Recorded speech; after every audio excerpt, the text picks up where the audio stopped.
लो जी साड़ी फिर लाइन मिल गई है चंडीगढ़ और बलजीत बली होरी मेरे नाल लाइन ते ने babushahi.com तो ਤੁਹਾਨੂੰ ਪਲ ਪਲ ਦੀਆਂ ਖਬਰਾਂ ਮਿਲਦੀਆਂ ਰਹਿੰਦੀਆਂ ਹੈ ਇੱਥੇ ਬੈਠਿਆਂ ਨੂੰ ਵੀ babushahi.com ਰਾਹੀਂ ਔਰ ਸਾਡੀ ਕੋਸ਼ਿਸ਼ ਰਹਿੰਦੀ ਹੈ ਜੀ ਕਿ ਕਿਸੇ ਬੜੇ ਹੀ ਜਿਹੜੇ ਸੁਲਝੇ ਹੋਏ ਸਿਆਣੇ ਪੱਤਰਕਾਰ ਜਿਹੜੇ ਐਕਸਪੀਰੀਅੰਸ ਪੱਤਰਕਾਰ ਨੇ ਅਸੀਂ ਉਹਨਾਂ ਨਾਲ ਕਿਉਂਕਿ ਕਈ ਵਾਰੀ ਮੁੱਦੇ ਬੜੇ ਸੈਂਸਿਟਿਵ ਹੁੰਦੇ ਆ ਤਾਂ ਅਸੀਂ ਨਿਰਪੱਖ ਰਹਿ ਕੇ ਤੁਹਾਨੂੰ ਜਾਣਕਾਰੀ ਸਾਰੀ ਦਿੰਦੇ ਆ ਕੋਸ਼ਿਸ਼ ਸਾਡੀ ਇਹੀ ਰਹਿੰਦੀ ਹੈ ਕਿ ਅਸੀਂ ਕਿਸੇ ਪਾਰਟੀ ਨਾਲ ਨਹੀਂ ਜੁੜੇ ਹੋਏ ਨਾ ਇੱਥੇ ਕੈਨੇਡਾ 'ਚ ਤੇ ਨਾ ਹੀ ਕਦੀ ਇੰਡੀਆ 'ਚ ਨਾ ਕਦੀ ਕਿਸੇ ਪਾਰਟੀ ਦਾ ਪੱਖ ਪੂਰਨ ਦੀ ਕੋਸ਼ਿਸ਼ ਕੀਤੀ ਹੈ ਸੋ ਜੋ ਖਬਰ ਹੁੰਦੀ ਹੈ ਅਸੀਂ ਉਹੀ ਖਬਰ ਇਨ ਬਿਨ ਤੁਹਾਨੂੰ ਦੇਣ ਦੀ ਕੋਸ਼ਿਸ਼ ਕਰਦੇ ਹਾਂ ਕਿਉਂਕਿ ਸਾਡੀ ਇਹ ਜ਼ਿੰਮੇਵਾਰੀ ਵੀ ਹੈ ਤੇ ਲਓ ਬਲਜੀਤ ਹੋਰਾਂ ਨਾਲ ਕਰੀਏ ਗੱਲਬਾਤ ਬਲਜੀਤ ਜੀ ਤੁਹਾਡਾ ਸਵਾਗਤ ਕਰਦੇ ਹਾਂ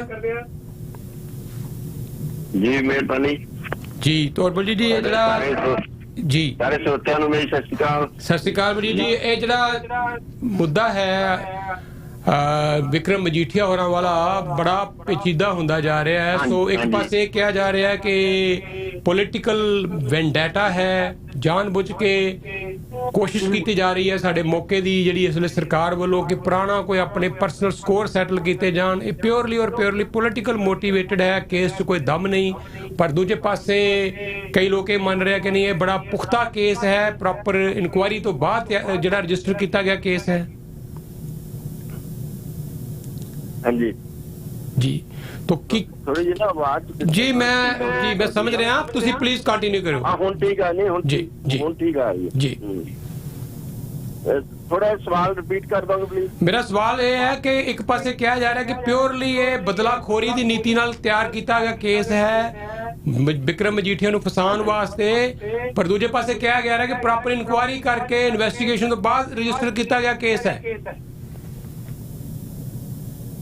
हाँ देखो सरकार का तो यही है कि ਜਿਹੜੀ ਪਿਛਲੀ ਉਹ ਐਸਟੀਐਫ ਦੀ ਰਿਪੋਰਟ ਸੀ ਉਹਦੇ ਚ ਜਿਹੜੀ ਐਨਫੋਰਸਮੈਂਟ ਡਾਇਰੈਕਟੋਰੇਟ ਨੇ ਪੁੱਛਗਿੱਛ ਕੀਤੀ ਸੀ ਉਹਦੇ ਪੁੱਛਗਿੱਛ ਦੇ ਵਿੱਚ ਉਹਨਾਂ ਦਾ ਨਾਂ ਆਇਆ ਸੀ ਵਿਕਰਮ ਮਜੀਠੀਆ ਦਾ ਕਿਉਂਕਿ ਜਿਹੜੇ ਉਹਦੇ ਚ ਦੋਸ਼ੀ ਸੀਗੇ ਕੁਝ ਕਨਵਿਕਟ ਵੀ ਹੋ ਚੁੱਕੇ ਨੇ ਉਹਨਾਂ ਦੇ ਰੈਫਰੈਂਸ ਉਹਨਾਂ ਨੇ ਦਿੱਤਾ ਸੀ ਅਸੀਂ ਮਿਲਦੇ ਰਹੇ ਜਾਂ ਉਹਨਾਂ ਦਾ ਕਿਸੇ ਨਾ ਕਿਸੇ ਰੂਪ ਚ ਸੰਬੰਧ ਸੀ ਤਾਂ ਉਹ ਸਰਕਾਰ ਦਾ ਇਹ ਦਾਅਵਾ ਹੈਗਾ ਕਿ ਅਸੀਂ ਤਾਂ ਉਸ ਬੇਸ ਤੇ ਕੀਤਾ ਹੈ ਜੀ ਜਿਹੜੀ ਹਾਈ ਕੋਰਟ ਦੇ ਵਿੱਚ ਰਿਪੋਰਟ ਸਬਮਿਟ ਕੀਤੀ ਗਈ ਸੀ ਉਹਦੇ ਲਾਸਟ ਲਾਈਨ ਉਹਦੇ ਵਿੱਚ ਕਹੇ ਸੀ ਹਰਪ੍ਰੀਤ ਸਿੱਧੂ ਦੀ ਕਿ ਇਹਨੂੰ ਫਰਦਰ ਇਨਵੈਸਟੀਗੇਟ ਕੀਤਾ ਜਾਵੇ ਮਜੀਠੀਆ ਦਾ ਰੋਲ ਜੀ ਤੇ ਉਹ ਜਿਹੜਾ ਉਹ ਅਸੀਂ ਇਨਵੈਸਟੀਗੇਟ ਕਰ ਲਿਆ ਤੇ ਹਾਈ ਕੋਰਟ ਨੇ ਕਹਿਤਾ ਵੀ ਤੁਹਾਨੂੰ ਰੁਕਾਵਟ ਨਹੀਂ ਹੈ ਤੇ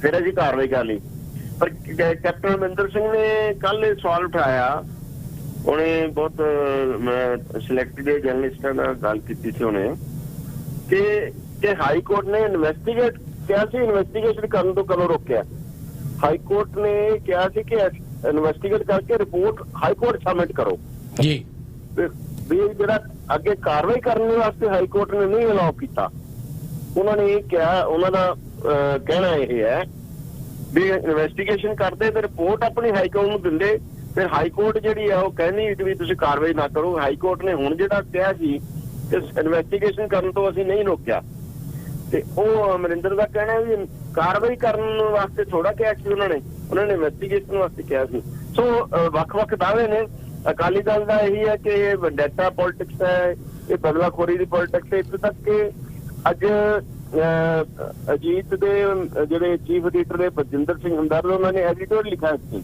ਜੀ ਉਹਨਾਂ ਨੇ ਵੀ ਇਹ ਗੱਲ ਇਹੀ ਲਿਖਿਆ ਕਿ ਇਹ ਇੱਕ ਤਰ੍ਹਾਂ ਨਾਲ ਇਹ ਬਦਲਾਖੋਰੀ ਵਾਲੀ ਕਾਰਵਾਈ ਹੈ ਅਜੀਤ ਦੇਖੋ ਪੰਜਾਬ ਦੇ ਵਿੱਚ ਕਾਫੀ ਪੰਜਾਬ ਰਿਪਬਲਿਕ ਓਪੀਨੀਅਨ ਪੱਖੋਂ ਵੱਡਾ ਅਖਬਾਰ ਹੈ ਉਹਦੇ ਐਡੀਟਰ ਬਲਜਿੰਦਰ ਸਿੰਘ ਹਮਦਰਦ ਨੇ ਵੀ ਇਹੀ ਲਿਖਿਆ ਉਹਨੇ ਚੰਨੀ ਗਵਰਨਮੈਂਟ ਦੇ ਸਵਾਲ ਵੀ ਚੁੱਕੇ ਆ ਵੀ ਜਿਹੜੇ ਤੁਸੀਂ ਜਿਨ੍ਹਾਂ ਦੇ ਕਹਿੰਦੇ ਹੋ ਸਾਰੇ ਦੁੱਧ ਉੱਤੇ ਕਿਹੜੇ ਆ ਤੁਹਾਡੇ ਚ ਉਹਨੇ ਇਹ ਵੀ ਪੁੱਛਿਆ ਵੀ ਤੁਹਾਡੇ ਜਿਹੜੇ ਮੰਤਰੀ ਜਿਹਨਾਂ 4.5 ਸਾਲ ਰਹੇ ਤੁਹਾਡੇ ਹੁਣ ਤੁਹਾਡੇ ਨਾਲ ਉਹੀ ਸਾਰੇ ਨੇ ਵੀ ਕਿਹੜਾ ਦੁੱਧ ਧੋਤਾ ਮੈਨੂੰ ਇਹ ਦੱਸੋ ਇਹਨਾਂ ਤੋਂ ਤੇ ਉਹ ਇਸ ਤਰ੍ਹਾਂ ਦੇ ਸਵਾਲ ਚੁੱਕ ਕੇ ਉਹਨਾਂ ਨੇ ਇਹ ਕਿਹਾ ਕਿ ਇਹ ਜਿਹੜੀ ਪਹਿਲਾਂ ਪਿਛਲੇ ਸਮੇਂ 'ਚ ਕੋਈ ਦੋਸ਼ ਕੋਈ ਉਸ ਤਰ੍ਹਾਂ ਦੇ ਸਾਬਤ ਨਹੀਂ ਹੋਏ ਉਹਦੇ ਤੇ ਇਹ ਸਿਰਫ ਜਿਹੜੀਆਂ ਪਾਰਟੀਆਂ ਇੱਕ ਦੂਜੇ ਦੇ ਖਿਲਾਫ ਜਿਹੜੀਆਂ ਇਹ ਬਦਲਾਖੋਰੀ ਨਾਲ ਕਾਰਵਾਈਆਂ ਇੱਕ ਦੂਜੇ ਦਾ ਪ੍ਰਚਾਰ ਕਰ ਰਹੀਆਂ ਨੇ ਤੇ ਪੰਜਾਬ ਦੇ ਮੁੱਦਿਆਂ ਬਾਰੇ ਕੋਈ ਨਹੀਂ ਸੋਚ ਰਿਹਾ ਬੇਸਿਕ ਮਤਲਬ ਇਹ ਉਹਨਾਂ ਨੇ ਐਡੀਟੋਰੀਅਲ ਲਿਖਿਆ ਪੂਰਾ ਇੱਕ। ਸੋ ਵੱਖ-ਵੱਖ ਰਾਵਾਂ ਨੇ ਜਿਹੜੀਆਂ ਇੱਥੇ ਤੱਕ ਕਿ ਕੈਪਟਨ ਅਮਰਿੰਦਰ ਸਿੰਘ ਨੇ ਵਿਕਰਮ ਮਜੀਠੀਆ ਦਾ ਬਾਰੇ ਇਹ ਕੇਸ ਬਾਰੇ ਸਵਾਲ ਖੜੇ ਕੀਤੇ ਨੇ। ਤੇ ਬੀਜੇਪੀ ਜਿਹੜੀ ਹੈ, ਹਾਲਾਂਕਿ ਉਹਨਾਂ ਦਾ ਅਲਾਇੰਸ ਹੈ, ਪਰ ਪੰਜਾਬ ਦੀ ਬੀਜੇਪੀ ਤੇ ਸੈਂਟਰ ਦੀ ਬੀਜੇਪੀ ਦੇ ਵੀ ਜਿਹੜੇ ਲੀਡਰ ਨੇ ਉਹਨਾਂ ਨੇ ਵਿਕਰਮ ਮਜੀਠੀਆ ਦੇ ਖਿਲਾਫ ਜਿਹੜੀ ਕਾਰਵਾਈ ਹੋਈ ਆ ਉਹਨੂੰ ਜਸਟੀਫਾਈ ਕੀਤਾ, ਉਹਨੂੰ ਠੀਕ ਕਿਹਾ। ਅਮਰਿੰਦਰ ਸਿੰਘ ਦੀ ਬੋਲੀ ਤੇ ਬੀਜੇਪੀ ਦੀ ਬੋਲੀ ਵੀ ਨਹੀਂ ਰਲ ਰਹੀ ਜੀ। ਤੇ ਅੱਜ ਇੱਕ ਜਿਹੜੀ ਨਵੀਂ ਡਿਵੈਲਪਮੈਂਟ ਜਿਹੜੀ ਬਹੁਤ ਵੱਡੀ ਹੈ, ਜਿਹੜੀ ਕਿ ਜਦੋਂ ਲੁਧਿਆਣਾ ਬੰਬ ਬਲਾਸਟ ਹੋਇਆ ਜਿਹੜਾ, ਉਸ ਤੋਂ ਬਾਅਦ ਜੋ ਸੀਐਮ ਚੰਨੀ ਬੋਲੇ ਨੇ ਉਹ ਬਹੁਤ ਅਹਿਮ ਗੱਲ ਹੈ। ਉਹਨਾਂ ਨੇ ਇਹ ਕਿਹਾ ਕਿ ਇਹ ਜਿਹੜੀ ਟਾਈਮਿੰਗ ਹੈ ਇਹਦੀ, ਵੀ ਜਦੋਂ ਦੀ ਅਸੀਂ ਡਰੱਗ ਦੇ ਮਾਮਲੇ 'ਚ ਕਾਰਵਾਈ ਸ਼ੁਰੂ ਕੀਤੀ ਹੈ ਉਦੋਂ ਦੇ ਹੀ ਇਹ ਬੇਅਦਬੀ ਤੇ ਉਦੋਂ ਬਾਅਦ ਹੀ ਇਹ ਧਮਾਕਾ ਹੋਇਆ। ਤੇ ਉਹਨਾਂ ਨੇ ਇਹ ਵੀ ਇੱਥੇ ਤੱਕ ਵੀ ਰੈਫਰੈਂਸ ਦਿੱਤਾ ਕਿ ਅੱਜ ਬੇਲ ਐਪਲੀਕੇਸ਼ਨ ਲੱਗੀ ਹੈ ਤੇ ਉਦੋਂ ਦੂਜੇ ਵਾਰ ਧਮਾਕਾ ਹੋ ਗਿਆ। ਇਹ ਹੁਣ ਟਾਈਮਿੰਗ ਕਿਉਂ ਇਕੱਠੇ ਹੈ? ਇੱਕੋ ਧਮਾਕੇ ਦੀ ਟਾਈਮਿੰਗ ਤੇ ਉਹਨੇ ਬਹੁਤ ਸੀਰੀਅਸ ਸਵਾਲ ਚੁੱਕਿਆ ਸੀਐਮ ਚੰਨੀ ਨੇ। ਮਤਲਬ ਇੱਕ ਤਰ੍ਹਾਂ ਦਾ ਇਸ਼ਾਰਾ ਨਹੀਂ ਕਰਨਾ ਹੁੰਦਾ ਕਿ ਇਹਦਾ ਕੋਈ ਨਾ ਕੋਈ ਸੰਬੰਧ ਉਸ ਨਾਲ ਵੀ ਹੈਗਾ। ਚੰਨੀ ਨੇ ਇੱਕ ਵਾਰੀ ਨਹੀਂ 3 ਵਾਰੀ ਇਹ ਗੱਲ ਅੱਜ ਦਿਨ 'ਚ ਕਹਿਤੀ ਹੈ। ਇੱਕ ਜਦੋਂ ਲੁਧਿਆਣੇ ਗਏ ਤੇ ਮੁੱਲਾਪੁਰ, ਫਿਰ ਉਹ ਜਦੋਂ ਸ਼ਾਮੀ ਗਵਰਨਰ ਨੂੰ ਮਿਲੇ, ਉਸ ਤੋਂ ਬਾਹਰ ਆ ਕੇ ਵੀ ਉਹਨਾਂ ਨੇ ਇਹ ਗੱਲ ਕਹੀ। ਸੋ ਟਾਈਮਿੰਗ ਜਿਹੜੀ ਹੈ ਉਸ ਤੇ ਬੜਾ ਸੀਰੀਅਸ ਐਲੀਗੇਸ਼ਨ ਕਹਿ ਸਕਦੇ ਹਾਂ ਅਸੀਂ, ਸਵਾਲ ਚੁੱਕੇ ਨੇ ਉਹਨਾਂ ਨੇ ਇਹ। ਤੇ ਉਹਦੇ ਨਾਲ ਜਿਹੜਾ ਦੂਜੇ ਪਾਸੇ ਪ੍ਰਕਾਸ਼ ਸਿੰਘ ਬਾਦਲ ਤੇ ਸੁਖਬੀਰ ਬਾਦਲ ਤੇ ਪ੍ਰਕਾਸ਼ ਸਿੰਘ ਬਾਦਲ ਵੀ ਅੱਜ ਸਰਗਰਮ ਹੋਏ ਨਜ਼ਰ ਆਏ ਜਦੋਂ ਬ੍ਰਹਮਪੁਰਾ ਨੂੰ ਸ਼ਾਮਲ ਕਰਵਾਇਆ। ਤੇ ਉਦੋਂ ਉਹਨਾਂ ਨੇ ਇਹ ਬਹੁਤ ਤਿੱਖੇ ਅਟੈਕ ਕੀਤੇ ਮੌਜੂਦਾ ਚੰਨੀ ਗਵਰਨਮੈਂਟ ਦੇ ਵੀ, ਜਿਹੜੀਆਂ ਲਗਾਤਾਰ ਬੇਅਦਬੀ ਦੀਆਂ ਘਟਨਾਵਾਂ 3 ਹੋ ਗਈਆਂ। 3 ਦਾ ਜ਼ਿਕਰ ਕੀਤਾ ਉਹਨਾਂ ਨੇ, ਅਨੰਦਪੁਰ ਸਾਹਿਬ ਦੀ ਤੇ ਸਰੋਵਰ ਵਾਲੀ ਤੇ ਇਹ। ਤੇ ਉਹਨਾਂ ਨੇ ਕਿਹਾ ਸੀ 3 ਦਿਨਾਂ 'ਚ ਅਸੀਂ ਚੰਨੀ ਸਰਕਾਰ ਕਹਿੰਦੀ ਸੀ ਰਿਪੋਰਟ ਦੇ ਦਾਂਗੇ, ਤੇ ਕੋਈ ਅੱਜ ਤੱਕ ਰਿਪੋਰਟ ਨਹੀਂ ਆਈ, ਕੋਈ ਪਤਾ ਨਹੀਂ ਆਇਆ। ਪਹਿਲੀਆਂ ਦਾ ਵੀ ਕੋਈ ਕਾਰਵਾਈ ਨਹੀਂ ਹੋਈ। ਬਾਦਲ ਨੇ, ਵੱਡੇ ਬਾਦਲ ਨੇ ਅੱਜ ਤਿੱਖੇ ਅਟੈਕ ਕੀਤੇ ਇਸ ਮਾਮਲੇ ਤੇ ਉਹਨਾਂ ਨੇ 2 ਜਨਵਰੀ ਨੂੰ ਮੰਜੀ ਸਾਹਿਬ ਤੇ ਬਹੁਤ ਪੰਥਕ ਇਕੱਠ ਬੁਲਾਉਣ ਦਾ ਐਲਾਨ ਕਰਤਾ ਹੈ। ਅੱਛਾ ਜੀ। ਮੁੱਦੇ ਤੇ ਤੁਸੀਂ ਪੰਥਕ ਇਕੱਠ ਬੁਲਾਵਾਂਗੇ, ਇਹ ਬਾਦਲ ਨੇ ਆਪ ਐਲਾਨ ਕੀਤਾ, ਪ੍ਰਕਾਸ਼ ਸਿੰਘ ਬਾਦਲ ਨੇ, ਵੱਡੇ ਬਾਦਲ ਨੇ। ਸੋ ਬੜੀ ਇਹ ਇਸ ਮਸਲੇ ਤੇ ਕਹਿ ਸਕਦੇ ਆ ਕਿ ਜਿਹੜੀ ਸਿਆਸਤ ਦੋਨਾਂ ਮਸਲਿਆਂ ਤੇ, ਡਰੱਗ ਦੇ ਮਾਮਲੇ ਤੇ ਵੀ, ਬੇਅਦਬੀ ਤੇ, ਹੁਣ ਬਲਾਸਟ ਦੇ ਮਾਮਲੇ ਤੇ ਵੀ, ਪੂਰੀ ਜਿਹੜੀ ਉਹ ਹਰ ਪਾਰਟੀ ਆਪਣੇ ਆਪਣੇ ਹਿਸਾਬ ਨਾਲ ਇਹਨੂੰ ਵਰਤਣ ਦੀ ਕੋਸ਼ਿਸ਼ ਕਰ ਰਹੀ ਹੈ। ਚੋਣਾਂ ਦਾ ਵਕਤ ਹੈ ਤੇ ਦੂਜੇ ਪਾਸੇ ਜਿਹੜਾ ਹੁਣ ਸੈਂਟਰਲ ਗਵਰਨਮੈਂਟ ਵੀ ਫਿਕਰਮੰਦ ਹੋ, ਜਿਸ ਤਰ੍ਹਾਂ ਦਾ ਬਲਾਸਟ ਹੋਇਆ ਉਹ 'ਚ ਬਰੂਦ ਵਰਤਿਆ ਗਿਆ, ਜਿਹੜਾ ਵੱਡਾ ਬਲਾਸਟ ਸੀ ਉਹਦੇ ਤੋਂ ਸਭ ਦੇ ਕੰਨ ਖੜੇ ਹੋ ਗਏ ਨੇ। ਸੋ ਸੈਂਟਰਲ ਗਵਰਨਮੈਂਟ ਵੀ ਅਲਰਟ ਹੋ ਗਈ। ਸੈਂਟਰਲ ਗਵਰਨਮੈਂਟ ਨੇ ਪੰਜਾਬ ਗਵਰਨਮੈਂਟ ਦੀ ਰਿਪੋਰਟ ਵੀ ਮੰਗੀ ਹੈ, NIA ਵੀ ਇਨਵੋਲਵ ਹੋ ਗਈ ਹੈ, NSG ਵੀ, ਸਾਰੀਆਂ ਜਿਹੜੀਆਂ ਸੈਂਟਰਲ ਏਜੰਸੀਆਂ ਵੀ ਹੁਣ ਪ੍ਰੋਵ ਕਰ ਰਹੀਆਂ ਨੇ। ਸੋ ਪੰਜਾਬ ਦਾ ਮਾਹੌਲ ਬੜਾ ਸੈਂਸਿਟਿਵ ਹੋ ਗਿਆ ਹੈ ਤੇ ਬੋਲਣ ਵਾਲੇ ਕੋਈ ਇੱਕ ਦੂਜੇ ਬਾਰੇ ਸੋਚਦਾ ਨਹੀਂ ਹੈ। ਸਭ ਫਟਾਫਟ ਐਲੀਗੇਸ਼ਨ ਇੱਕ ਦੂਜੇ ਤੇ ਲਾ ਦਿੰਦੇ ਨੇ ਤੇ ਅਸਲੀਅਤ ਕੀ ਹੈ ਉਹ ਸਾਹਮਣੇ ਤਾਂ ਪਤਾ ਨਹੀਂ ਕਦੋਂ ਆਏਗੀ। ਜੀ ਤੁਸੀਂ ਬਿਲਕੁਲ ਸਹੀ ਕਿਹਾ ਹੈ। ਕੈਪਟਨ ਅਮਰਿੰਦਰ ਸਿੰਘ ਇੱਕ ਪਾਸੇ ਜਿੱਥੇ ਇਨਡਾਇਰੈਕਟਲੀ ਵਿਕਰਮ ਮਜੀਠੀਆ ਦੀ ਪਿੱਠ ਥਾਪੜਦੇ ਨਜ਼ਰ ਆ ਰਹੇ ਆ ਜਾਂ ਉਹਨਾਂ ਦੇ ਹੱਕ 'ਚ ਖੜੇ ਨਜ਼ਰ ਆ ਰਹੇ ਆ, ਇਹ ਕਹਿ ਕੇ ਕਿ ਕੇਸ ਦੇ ਵਿੱਚ ਲੀਗਲ ਤੌਰ ਤੇ ਕਈ ਲਕੂਨੇ ਹੈ, ਬੜੀ ਕਾਹਲ ਦੇ ਵਿੱਚ ਕੀਤਾ ਗਿਆ ਕੇਸ ਹੈ ਔਰ ਇਹ ਕੇਸ ਕੋਈ ਬਹੁਤਾ ਟਿਕਣ ਵਾਲਾ ਨਹੀਂ ਹੈ ਕੋਰਟ ਦੇ ਵਿੱਚ।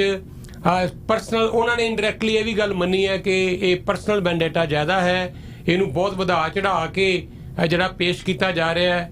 ਪਰ ਦੂਜੇ ਪਾਸੇ ਤੁਸੀਂ ਜਿੱਦਾਂ ਦੱਸਿਆ ਹੀ ਹੈ ਕਿ ਮੁੱਖ ਮੰਤਰੀ ਚੰਨੀ ਦਾ, ਕਿਸੇ ਹੋਰ ਵਿਅਕਤੀ ਦਾ ਕਹਿਣਾ ਤੇ ਅਸੀਂ ਚਲੋ ਉਹਨਾਂ ਨੂੰ ਨਾ ਇੰਪੋਰਟੈਂਸ ਦਈਏ, ਪਰ ਮੁੱਖ ਮੰਤਰੀ ਦਾ ਇਮੀਡੀਏਟਲੀ ਇਹ ਕਹਿ ਦੇਣਾ ਕਿ ਇਹ ਕੜੀਆਂ ਨਾਲ ਕੜੀਆਂ ਜੋੜ ਕੇ ਦੇਖੋ ਵਿੱਚੇ ਹੀ ਜੋ ਕੁਝ ਵੀ ਇਹ ਬੇਅਦਬੀ ਦੀਆਂ ਘਟਨਾਵਾਂ ਹੈ, ਜੋ ਹੁਣ ਬਲਾਸਟ ਹੋ ਗਿਆ, ਜੋ ਅੱਜ ਮੋਹਾਲੀ ਦੇ ਵਿੱਚ ਕੋਰਟ ਦੀ ਜਿਹੜੀ ਉੱਥੇ ਤਰੀਕ ਸੀਗੀ, ਹੀਅਰਿੰਗ ਸੀ, ਸਭ ਕੁਝ ਮਿਲਾ ਕੇ ਤੁਸੀਂ ਠੀਕ ਕਹਿ ਰਹੇ ਹੋ ਬਲਜੀਤ ਜੀ। ਗੱਲ ਉਹੀ ਮੁੱਕਦੀ ਆ ਕਿ ਚੋਣਾਂ ਦਾ ਸਮਾਂ ਹੈ। ਮੁੱਦੇ ਪੰਜਾਬ ਦੇ ਜਿਹੜੇ ਏਡੇ ਸੀਰੀਅਸ ਮੁੱਦੇ ਜਿਹੜੇ ਆਪਾਂ 5 ਸਾਲ ਡਿਸਕਸ ਕਰਦੇ ਹੁੰਦੇ ਆ, ਆਪਾਂ ਜਦੋਂ ਗੱਲਾਂ ਕਰਦੇ ਆ ਕਿ ਪੰਜਾਬ ਦੀ ਜਿਹੜੀ ਜਵਾਨੀ ਹੈ ਨਸ਼ਿਆਂ 'ਚ ਗਰਕ ਹੋ ਰਹੀ ਹੈ, ਪੰਜਾਬ ਦੀ ਇਕੋਨਮੀ ਕਿੱਧਰ ਨੂੰ ਜਾ ਰਹੀ ਹੈ। ਕੱਲ ਮੈਂ ਸਾਡੇ ਬਹੁਤ ਕਲੋਜ਼ ਨੇ ਜੀ, CMD ਨਵੇਂ ਬਣੇ ਨੇ, ਉਹਨਾਂ ਨਾਲ ਵੀ ਗੱਲਬਾਤ ਕੀਤੀ ਸੀ, ਬਲਦੇਵ ਸਿੰਘ ਸਰਾਹ ਹੋਰਾਂ ਨਾਲ ਜਿਹੜੇ ਪਾਵਰਕੌਮ ਦੇ, ਤੇ ਉਹ ਗੱਲ ਮੁੱਦੇ ਤੇ ਇੰਨੇ ਪੰਜਾਬ ਦੇ ਹੋਰ ਨੇ, ਪਰ ਪੰਜਾਬ ਤੁਰ ਕਿੱਧਰ ਨੂੰ ਪਿਆ ਹੈ ਔਰ ਲੋਕਾਂ ਨੂੰ ਇੱਕਦਮ ਜਿਹੜਾ ਹੈ ਕਿਹੜੇ ਪਾਸੇ ਉਹਨਾਂ ਦਾ ਸਭ ਕੁਝ ਜਿਹੜਾ ਟੈਨਸ਼ਨ ਕਰਾ ਦਿੱਤੀ ਗਈ ਹੈ। ਇਸ ਵਾਰ ਦੇ ਇਲੈਕਸ਼ਨ ਮੈਨੂੰ ਲੱਗਦਾ ਕਿ ਮੁੜ ਤੋਂ ਇੰਨੇ ਗੰਦਲੇ ਹੋਣ ਜਾ ਰਹੇ ਆ ਕਿ ਵੋਟਰ ਕਨਫਿਊਜ਼ ਹੀ ਹੋਣ ਜਾ ਰਹੇ ਆ। ਬਿਲਕੁਲ ਕਨਫਿਊਜ਼ ਹੋਏਗਾ ਔਰ ਅਜੇ ਤੱਕ ਪਤਾ ਹੀ ਨਹੀਂ ਹੈ ਵੀ ਉਦੋਂ ਤੱਕ ਕੀ ਹੋਣਾ, ਜੇ ਭੰਨਤੋੜ ਕਿੰਨੀ ਹੋਣੀ ਹੈ। ਬਹੁਤ ਸੰਵੇਦਨਸ਼ੀਲ ਹੈ ਵੀ ਇਹਦੀ ਖਦਸ਼ਾ ਇਹ ਹੈ ਕਿ ਇਸ ਵਾਰ ਜਿਹੜੀ ਚੋਣ ਹੈ ਉਹ ਵੀ ਜ਼ਰੂਰੀ ਨਹੀਂ ਹੈ ਕਿ ਪੀਸਫੁਲ ਹੋਵੇ, ਕਿਉਂਕਿ ਜਿਸ ਤਰ੍ਹਾਂ ਦੇ ਸਟੇਟਸ ਨੇ ਇੰਨਾ ਘਚੋਲਾ ਹੈਗਾ, 4 ਧਿਰੀ ਲੜਾਈ ਹੋਏਗੀ ਇਹਦੇ ਵਿੱਚ। ਤੇ ਇੱਕ ਹੋਰ ਮੈਂ ਯਾਦ ਕਰਾ ਦਿਆਂ ਤੁਹਾਨੂੰ ਜੀ ਕਿ 2017 ਦੀਆਂ ਚੋਣਾਂ ਤੋਂ ਪਹਿਲਾਂ ਵੀ ਇੱਕ ਬਲਾਸਟ ਹੋਇਆ, ਮੋੜ ਦਾ ਬਲਾਸਟ। ਜੀ ਮੈਂ ਤੁਹਾਨੂੰ ਉਹੀ ਲੱਗਾ ਸੀ ਕਹਿਣ ਕਿ ਬਲਾਸਟ ਜੀ। ਉਸ ਤੋਂ ਬਾਅਦ ਜਿਹੜਾ 5 ਸਾਲ ਬਾਅਦ ਇਸ ਤਰ੍ਹਾਂ ਦਾ ਬਲਾਸਟ ਤੋਂ ਬਾਅਦ ਪਹਿਲਾਂ ਹੀ ਹੋਇਆ ਜੀ, ਉਹ ਚੋਣਾਂ ਦੇ ਨੇੜੇ ਆ ਕੇ ਜੀ। ਉਦੋਂ ਵੀ ਇਹ ਪੋਲਰਾਈਜੇਸ਼ਨ ਮੰਨਿਆ ਗਿਆ ਸੀ, ਪੋਲਰਾਈਜੇਸ਼ਨ ਕਰਨ ਵਾਸਤੇ ਹੋਇਆ। ਹੁਣ ਵੀ ਐਲੀਗੇਸ਼ਨ ਜਾਂ ਕੁਐਸਚਨ ਇਹ ਉੱਠ ਰਹੇ ਨੇ, ਇਹਨਾਂ ਨੇ ਇੱਥੇ ਤੱਕ ਕਿ ਤਰਨਜੀਤ ਰਾਏ ਨੇ ਕਿਹਾ, ਨਵਜੋਤ ਸਿੱਧੂ ਨੇ ਵੀ ਕਿਹਾ ਵੀ ਇਹ ਪੋਲਰਾਈਜੇਸ਼ਨ ਕਰਨ ਦੀ ਕੋਸ਼ਿਸ਼ ਹੈਗੀ, ਇਹ ਸਾਜ਼ਿਸ਼ ਜਿਹੜੀ ਹੈ ਵੰਡ ਪਾਉਣ ਦੀ ਸਾਜ਼ਿਸ਼ ਹੈ ਇਸ ਤਰ੍ਹਾਂ ਦੀ। ਸੋ ਕੁਦਰਤੀ ਤੌਰ ਤੇ ਜਿਸਨੇ ਵੀ ਕੀਤਾ ਉਹਦਾ ਟਾਰਗੇਟ ਤਾਂ ਹੈਗਾ ਹੀ ਹੈਗਾ ਕਿ ਬਲਦੇ ਨਹੀਂ ਫੈਲਾਉਣਾ, ਬੇਚੈਨੀ ਫੈਲਾਉਣਾ, ਲੋਕਾਂ ਦੀ ਦਹਿਸ਼ਤ ਪਾਉਣਾ ਤੇ ਮਾਹੌਲ ਨੂੰ ਜਿਹੜਾ ਉਹ ਇਨਸਟੇਬਲ ਕਰਨਾ। ਪਰਪਸ ਤਾਂ ਇਹੀ ਹੁੰਦਾ ਹੈ। ਸੋ ਉਹਦਾ ਫਾਇਦਾ ਕਿਹਨੂੰ ਹੁੰਦਾ, ਨੁਕਸਾਨ ਕਿਹਨੂੰ ਹੁੰਦਾ, ਪਾਰਟੀਆਂ ਦਾ ਉਹ ਤਾਂ ਬਾਅਦ ਹੈ, ਪਰ ਪੰਜਾਬ ਦਾ ਨੁਕਸਾਨ, ਲੋਕਾਂ ਦਾ ਨੁਕਸਾਨ ਜ਼ਰੂਰ ਹੋ ਰਿਹਾ ਜੀ। ਅੱਛਾ, ਇਹ ਕਦੋਂ ਤੱਕ ਪਤਾ ਲੱਗੇਗਾ ਤੇ ਸਮਾਂ ਦੱਸੇਗਾ? ਮੋੜ ਦਾ ਜਿਹੜਾ ਬਲਾਸਟ ਹੋਇਆ ਸੀ, ਤੁਸੀਂ ਠੀਕ ਕਿਹਾ, ਉਹਨੇ ਪੰਜਾਬ ਦੇ ਰਾਜਨੀਤੀ ਦੇ ਜਿਹੜਾ ਉਸ ਵੇਲੇ ਦਾ ਜਿਹੜਾ ਮਾਹੌਲ ਸੀ ਇੱਕਦਮ ਸਾਰਾ ਬਦਲ ਕੇ ਰੱਖ ਦਿੱਤਾ ਸੀ। ਬਾਅਦ ਚ ਹੁਣ ਅਜੇ ਤੱਕ ਇਨਕੁਆਇਰੀਆਂ ਚੱਲ ਰਹੀਆਂ ਉਹਦੀਆਂ, ਲੇਕਿਨ ਸਰਕਾਰ ਬਣ ਗਈ, ਬਣਦੀ ਕਿਸੇ ਦੀ ਨਜ਼ਰ ਆ ਰਹੀ ਸੀ, ਬਣ ਕਿਸੇ ਦੀ ਗਈ, ਹੋ ਕੀ ਗਿਆ। ਬਲਜੀਤ ਜਾਂਦੇ ਦਾ ਇੱਕ ਲਾਸਟ ਕੁਐਸਚਨ ਹੈ ਤੁਹਾਨੂੰ। ਇੱਕ ਤੇ ਮੇਰਾ ਕੁਐਸਚਨ ਹੈ ਕਿ ਜਿਹੜਾ ਜਿੱਦਾਂ ਇਹ ਦਲ ਬਦਲੂਆਂ ਦਾ ਦੌਰ ਚੱਲਿਆ ਹੋਇਆ ਹੈ, ਹੁਣ ਰਾਣਾ ਗੁਰਮੀਤ ਸੋਢੀ ਹੋਰੀ ਜਿਹੜੇ ਆ ਉਹ ਬੀਜੇਪੀ ਚਲੇ ਗਏ। ਮੈਂ ਦੇਖ ਰਿਹਾ ਸੀ ਕਿੰਨੇ ਫਖਰ ਦੇ ਨਾਲ ਉਹ ਬੀਜੇਪੀ ਦਾ ਜਿਹੜਾ ਆਪਣਾ ਉਹ ਪਾਉਂਦੇ ਆ ਦਮਾਚਾ ਜਿਹਾ ਗਲ ਦੇ ਵਿੱਚ ਪਵਾ ਰਹੇ ਆ ਫਖਰ ਦੇ ਨਾਲ।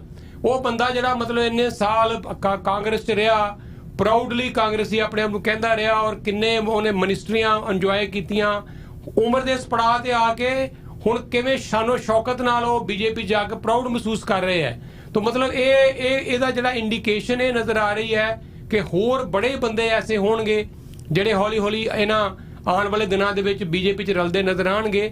ਤਾਂ ਕਿਸੇ ਸਿਆਣੇ ਪੱਤਰਕਾਰ ਨਾਲ ਮੇਰੀ ਗੱਲ ਹੋ ਰਹੀ ਸੀ, ਉਹਨਾਂ ਨੇ ਦੱਸਿਆ ਕਿ ਹੋ ਸਕਦਾ ਹੈ ਕਿ ਕੈਪਟਨ ਅਮਰਿੰਦਰ ਕੋਲ ਕਿਉਂਕਿ ਲਿਸਟ ਹੈ ਕਰਪਟ ਮਿਨਿਸਟਰਾਂ ਦੀ, ਤਾਂ ਉਹਨਾਂ ਨੇ ਬੀਜੇਪੀ ਨੂੰ ਲਿਸਟ ਲੱਗਦਾ ਦੇ ਦਿੱਤੀ ਹੈ। ਉਹਨੂੰ ਈਡੀ ਪਿੱਛੇ ਜਿਨ੍ਹਾਂ ਦੇ ਪਏਗੀ, ਹੋ ਸਕਦਾ ਹੈ ਈਡੀ ਦੇ ਡਰ ਤੋਂ ਭੱਜਦਿਆਂ ਯੂ ਨੈਵਰ ਨੋ ਕਿਹੜੇ ਉਹ ਲੀਡਰ ਨੇ ਜਿਹੜੇ ਬੀਜੇਪੀ ਦਾ ਜਿਹੜਾ ਸਟਾਈਲ ਹੈ ਕੰਮ ਕਰਨ ਦਾ, ਜੋ ਅਸੀਂ ਦੇਖਿਆ ਹੀ ਹੈ ਪਹਿਲਾਂ ਵੀ ਕਿ ਡਰਾ ਧਮਕਾ ਕੇ, ਜਿੱਦਾਂ ਹੁਣ ਮਨਿੰਦਰ ਸਿਰਸਾ ਅਚਾਨਕ ਚਲੇ ਗਏ, ਸਭ ਨੂੰ ਹੈਰਾਨਗੀ ਹੋਈ, ਰਾਣਾ ਗੁਰਮੀਤ ਹੋਰੀ ਚਲੇ ਗਏ। ਇਸ ਤਰ੍ਹਾਂ ਕਰਕੇ ਇੱਕ ਤੋਂ ਬਾਅਦ ਇੱਕ ਕਿੰਨੇ ਹੋਰ ਮਿਨਿਸਟਰ ਜਾ ਸਕਦੇ ਹੋ। ਤਾਂ ਮਤਲਬ ਕਹਿ ਜਾ ਰਿਹਾ ਹੈ, ਤੁਸੀਂ ਬੈਟਰ ਅੰਡਰਸਟੈਂਡ ਕਰ ਸਕੋਗੇ ਕਿ ਕਈ ਲੋਕ ਡਰੇ ਬੈਠੇ ਹੋਣਗੇ ਜਿਨ੍ਹਾਂ ਨੂੰ ਧੱਕੇ ਨਾਲ ਵੀ ਬੀਜੇਪੀ 'ਚ ਲਿਆਉਣ ਦੀ ਕੋਸ਼ਿਸ਼ ਕੀਤੀ ਜਾਏਗੀ, ਜਾਂ ਪਰਦੇ ਪਿੱਛੇ ਪਤਾ ਨਹੀਂ ਕੀ ਕੁਝ ਹੋਰ ਰਾਜਨੀਤੀ ਚੱਲ ਰਹੀ ਹੈ, ਰਾਜਨੀਤੀ ਚੱਲ ਰਹੀ ਹੈ। ਦੇਖੋ, ਚਰਚਾ ਤਾਂ ਸੋਸ਼ਲ ਮੀਡੀਆ ਤੇ ਬਹੁਤ ਚੱਲ ਰਹੀ ਹੈ ਤੇ ਪਰ ਉਹਦੇ ਚੋਂ ਕਿੰਨੇ ਜਾਣਗੇ, ਕੌਣ ਟੁੱਟੇਗਾ, ਇਹ ਜ਼ਰੂਰ ਹੈ ਕਿ ਟੁੱਟ ਭੱਜ ਜ਼ਰੂਰ ਹੋਏਗੀ ਜੀ। ਬੀਜੇਪੀ ਦਾ ਜਿਹੜਾ ਬੀਜੇਪੀ ਕਿਉਂਕਿ ਐਲਾਨ ਵੀ ਕਰ ਚੁੱਕੇ ਵੀ ਅਸੀਂ ਜ਼ੋਰ ਨਾਲ ਇਲੈਕਸ਼ਨ ਲੜਨੀ ਹੈ ਤੇ ਅਸੀਂ ਉਹ ਤਾਂ ਦਾਅਵਾ ਹੀ ਕਰ ਰਹੇ ਹੈ ਕੈਪਟਨ ਅਮਰਿੰਦਰ ਸਿੰਘ ਦੀ ਬੀਜੇਪੀ ਦੀ ਸਰਕਾਰ ਹੈ, ਅਸੀਂ ਬਣਾਵਾਂਗੇ, ਉਹ ਤਾਂ ਦਾਅਵੇ ਇਹੀ ਕਰ ਰਹੇ ਨੇ। ਤੋ ਉਹ ਦਾਅਵੇ ਜਿਹੜੇ ਹੈ ਉਹਦੇ ਪਿੱਛੇ ਕੋਈ ਉਹਨਾਂ ਦੀ ਕੋਈ ਹੈ ਤਾਂ ਹੈ ਨਾ ਗੱਲ। ਤੇ ਸਾਡੇ ਸਾਹਮਣੇ ਵੀ ਰਾਣਾ ਸੋਢੀ ਦੇਖੋ ਚਲਾ ਗਿਆ ਤੇ ਪਹਿਲਾਂ ਵੀ ਜਿਹੜੇ ਕੁਛ ਹੋਰ ਗਏ ਨੇ ਤੇ ਕਾਂਗਰਸ ਦੇ ਵਿੱਚੋਂ, ਆਪ ਦੇ ਵਿੱਚੋਂ, ਅਕਾਲੀ ਦਲ ਚੋਂ ਉਹ ਟਾਰਗੇਟ ਹੈਗਾ ਮਤਲਬ ਉਹਨਾਂ ਦਾ। ਤੇ ਉਹ ਕੌਣ ਜਾਂਦੇ ਨੇ ਇਹਦੇ ਬਾਰੇ ਅਜੇ ਕੁਛ ਨਹੀਂ ਕਿਹਾ ਜਾ ਸਕਦਾ। ਇਹ ਟੁੱਟ ਭੱਜ ਸਾਰੇ ਪਾਸੇ ਹੋਣੀ ਹੈ ਜੀ। ਜਿੱਥੇ ਤੱਕ ਦੇਖੋ ਅਕਾਲੀ ਦਲ ਚ ਬ੍ਰਹਮਪੁਰਾ ਵਾਪਸ ਆ ਗਏ ਨੇ ਤੇ ਹੋਰ ਵੀ ਮੈਨੂੰ ਚਰਚਾ ਹੈਗੀ ਕਿ ਕੁਛ ਹੋਰ ਜਿਹੜੀਆਂ ਅਕਾਲੀ ਦਲ ਛੱਡ ਕੇ ਗਏ ਸੀ ਫੈਮਿਲੀ, ਕੁਛ ਉਹ ਵੀ ਅਗਲੇ ਦਿਨਾਂ ਚ ਵਾਪਸ ਆ ਰਹੇ ਨੇ ਅਕਾਲੀ ਦਲ ਚ। ਇਸੇ ਤਰ੍ਹਾਂ ਜਿਹੜੇ ਕਾਂਗਰਸ ਤੋਂ ਨਾਰਾਜ਼ ਨੇ, ਕਾਂਗਰਸ ਦੇ ਵਿੱਚੋਂ ਜਿਵੇਂ ਹਰਜਿੰਦਰ ਸਿੰਘ ਠੇਕੇਦਾਰ ਉਹ ਅੰਮ੍ਰਿਤਸਰ ਵਾਲਾ ਉਹ ਸ਼ਾਮਲ ਹੋ ਗਿਆ ਕੈਪਟਨ ਅਮਰਿੰਦਰ ਸਿੰਘ ਦੇ ਨਾਲ। ਕੱਲ ਰਾਜਪੁਰੇ ਇੱਕ ਬਹੁਤ ਜਿਹੜਾ ਨਰਿੰਦਰ ਜੱਗਾ ਬੜਾ ਉੱਥੋਂ ਲੋਕਲ ਤਗੜਾ ਲੀਡਰ ਹੈ ਉਹ ਸ਼ਾਮਲ ਹੋ ਗਿਆ। ਸੋ ਜਿਹੜੇ ਕਾਂਗਰਸ ਦੇ ਵਿੱਚ ਨਾਰਾਜ਼ ਨੇ, ਜਿਨ੍ਹਾਂ ਨੂੰ ਟਿਕਟਾਂ ਨਹੀਂ ਮਿਲਣਗੀਆਂ, ਔਖੇ ਨੇ, ਉਹ ਕੁਝ ਬੀਜੇਪੀ ਵੱਲ, ਕੁਝ ਕੈਪਟਨ ਅਮਰਿੰਦਰ ਸਿੰਘ ਵੱਲ ਵੀ ਜਾਣਗੇ। ਸੋ ਇਸ ਤਰ੍ਹਾਂ ਜੇ ਟੁੱਟ ਭੱਜ ਸਾਰੀਆਂ ਪਾਰਟੀਆਂ 'ਚ ਹੋਣੀ ਹੈ। ਅਜੇ ਆਮ ਆਦਮੀ ਪਾਰਟੀ ਨੇ ਵੀ ਆਪਣਾ ਲੀਡਰ ਜਿਹੜਾ ਸੀਐਮ ਫੇਸ ਐਲਾਨ ਕਰਨਾ ਹੈ, ਉਦੋਂ ਵੀ ਉਹਦੇ ਨਾਲ ਜੇ ਕੋਈ ਬਾਹਰਲਾ ਕਰਦੇ ਆ ਤਾਂ ਫਿਰ ਭਗਵੰਤ ਮਾਨ ਦਾ ਕੀ ਐਟੀਟਿਊਡ ਹੋਏਗਾ। ਸੋ ਅਜੇ ਕਾਫੀ ਹਿਲਜੁਲ ਤੇ ਕਾਫੀ ਟੁੱਟ ਭੱਜ ਹੋਣੀ ਹੈ। ਪਰ ਉਸ ਤੋਂ ਪਹਿਲਾਂ ਜਿਹੜੀ ਡਿਵੈਲਪਮੈਂਟਸ ਹੋਈਆਂ ਨੇ, ਧਮਾਕੇ ਤੇ ਬੇਅਦਬੀ ਦੀਆਂ, ਇਹਨਾਂ ਨੇ ਤਾਂ ਹੋਰ ਘਚੋਲਾ ਪਾ ਦਿੱਤਾ, ਕਨਫਿਊਜ਼ਨ ਕ੍ਰੀਏਟ ਕਰਤਾ ਜੀ। ਅੱਛਾ, ਇੱਕ ਲਾਸਟ ਗੱਲ ਫਿਰ ਜਾਂਦੇ ਜਾਂਦੇ, ਜੇ ਬੀਜੇਪੀ ਨੇ ਲੱਗਦਾ ਸਬਕ ਨਹੀਂ ਸਿੱਖਿਆ, ਜਿਹੜਾ ਅਨਨੈਚੁਰਲ ਤਰੀਕੇ ਨਾਲ ਅਲਾਇੰਸ ਕਰਨਾ, ਲੋਕਾਂ ਨੂੰ ਧੱਕੇ ਨਾਲ ਅੰਦਰ ਲੈਣਾ ਆਪਣੇ ਗਲਵੇ ਦੇ ਵਿੱਚ। ਬੰਗਾਲ ਦੇ ਵਿੱਚ ਅਸੀਂ ਦੇਖਿਆ ਕਿ ਉਹਨਾਂ ਨੇ ਪੂਰੀ ਟਿੱਲ ਦਾ ਜ਼ੋਰ ਲਾ ਲਿਆ। ਉਹ ਬੰਗਾਲੀ ਲੋਕ ਜਿਹੜੇ ਬੀਜੇਪੀ ਨਾਲ ਦੂਰ ਦੂਰ ਦਾ ਵਾਸਤਾ ਨਹੀਂ ਸੀ, ਉਹਨਾਂ ਨੂੰ ਇੱਕ ਵਾਰੀ ਤੇ ਸ਼ਾਮਲ ਕਰਾ ਲਿਆ ਔਰ ਇੱਕ ਵਾਰੀ ਤੇ ਪੂਰਾ ਜਚਾਤਾ ਕਿ ਸਰਕਾਰ ਬਣਾਉਣ ਜਾ ਰਹੇ ਹੈ। ਜਦੋਂ ਸਰਕਾਰ ਨਹੀਂ ਬਣੀ, ਉਹ ਜਿਹੜੇ ਲੋਕ ਟੈਂਪਰੇਰੀ ਆਏ ਸੀ ਬੀਜੇਪੀ 'ਚ, ਇੱਕ ਵਾਰ ਛੱਡਦੇ ਗਏ। ਉਹ ਮੁੜ ਕੇ ਜੋ ਐਮਬੈਰਸਮੈਂਟ ਬੀਜੇਪੀ ਦੀ ਬੰਗਾਲ ਦੇ ਵਿੱਚ ਹੋਈ ਹੈ, ਕਿਤੇ ਇਹ ਤੇ ਨਹੀਂ ਕਿ ਉਹ ਮੁੜ ਕੇ ਉਹ ਪੰਜਾਬ 'ਚ ਵੀ ਉਹੀ ਦੇਖਣ ਨੂੰ ਮਿਲੇ। ਹੋ ਸਕਦਾ ਉਸੇ ਤਰ੍ਹਾਂ ਦਾ, ਪਰ ਇਹ ਵੀ ਪੰਜਾਬ 'ਚ ਉੱਥੇ ਮਮਤਾ ਜਿਹੜੀ ਰੀਜਨਲ ਲੀਡਰ ਦੇ ਤੌਰ ਤੇ ਸਿੰਗਲ ਮਮਤਾ ਵਰਸਸ ਉੱਥੇ ਬੀਜੇਪੀ ਹੋ ਗਿਆ ਨਾ, ਕਿ ਮਮਤਾ ਵਰਸਸ ਬੀਜੇਪੀ ਦੇ ਜਿਹੜੇ ਲੈਫਟਿਸਟ ਵੋਟ ਬੈਂਕ ਸੀ, ਕਾਂਗਰਸ ਵੋਟ ਬੈਂਕ ਸੀ, ਉਹ ਸਾਰਾ ਮਮਤਾ ਵੱਲ ਪਲਟ ਗਿਆ ਕਿ ਬੀਜੇਪੀ ਨੂੰ ਅਸੀਂ ਹਰਾਉਣਾ, ਬੀਜੇਪੀ ਨੂੰ ਨਾ, ਬੀਜੇਪੀ ਨਾ ਕਿਤੇ ਆ ਜੇ ਜੀ। ਉੱਥੇ ਤਾਂ ਇੱਕ ਨੈਸ਼ਨਲ ਜਿਹੜੀ ਉਹ ਸਟੇਟ ਦਾ ਇੱਕ ਸਿੰਬਲ ਬਣੀ ਹੋਈ ਸੀ, ਆਈਕਨ ਬਣੀ ਹੋਈ ਸੀ ਮਮਤਾ ਬੈਨਰਜੀ 14 ਇੱਥੇ ਹੁਣ ਇਸ ਤਰ੍ਹਾਂ ਦਾ ਸਰਪ੍ਰਵਾਨਤ ਜਿਹੜਾ ਪੰਜਾਬੀ ਦੇ ਤੌਰ ਤੇ ਠੀਕ ਹੈ। ਜਿਹੜਾ ਸੀਐਮ ਚੰਨੀ ਨੇ ਆਪਣਾ ਇਮੇਜ ਬਣਾਇਆ, ਉਹਨੇ ਕਾਫੀ ਆਪਣੀ ਅੱਛੀ ਛਵੀ ਬਣਾਈ ਹੈ ਪਿਛਲੇ ਥੋੜੇ ਦਿਨਾਂ 'ਚ। ਪਰ ਉਸ ਤਰ੍ਹਾਂ ਦੀ ਜਿਹੜੇ ਆਏ ਹੁੰਦੇ ਪੰਜਾਬੀਆਂ ਦਾ ਲੀਡਰ, ਸਾਰਿਆਂ ਪੰਜਾਬੀਆਂ ਦਾ ਕੋਈ ਲੀਡਰ, ਜਿਵੇਂ ਮਮਤਾ ਬੰਗਾਲੀਆਂ ਦੀ ਲੀਡਰ ਬਣ ਕੇ ਉੱਭਰੀ, ਕੋਈ ਏਦਾਂ ਦਾ ਨਹੀਂ ਨਾ ਹੈਗਾ ਸਰਪ੍ਰਵਾਨਤ ਲੀਡਰ, ਕੋਈ ਇਹਦੇ ਹੈ ਨਹੀਂ ਇਸ ਤਰ੍ਹਾਂ ਦਾ ਜੀ। ਤੇ ਚੰਨੀ ਉਹਦੇ ਤੋਂ ਥੋੜਾ ਦੇਰੀ ਹੋਈ ਹੈ, ਉਹ ਵੀ ਉਹਦੇ ਤਾਂ ਕਾਂਗਰਸੀ ਮਤਲਬ ਆਪਣੇ ਜਿਹੜੇ ਕਾਂਗਰਸੀ ਉਹ ਨਹੀਂ ਲੀਡਰ ਮੰਨਦੇ ਉਹਨੂੰ। ਨਵਜੋਤ ਸਿੱਧੂ ਨਹੀਂ ਉਹਨੂੰ, ਮਤਲਬ ਕਾਂਗਰਸੀ ਨਹੀਂ ਉਹਨੂੰ ਸੀਐਮ ਫੇਸ ਬਣਾਉਣ ਨੂੰ ਤਿਆਰ ਆਪ ਹੀ ਜੀ। ਤੇ ਉਹਨਾਂ ਦੀ ਆਪਸ ਦੀ ਇੰਨੀ ਰਿਫਟ ਹੈ, ਤੇ ਉਹ ਇਸ ਕਰਕੇ ਉਹ ਇਸ ਤਰ੍ਹਾਂ ਉਹ ਮਾਹੌਲ ਜਿਹੜਾ ਬੰਗਾਲ ਵਾਲਾ ਤਾਂ ਨਹੀਂ ਹੈਗਾ।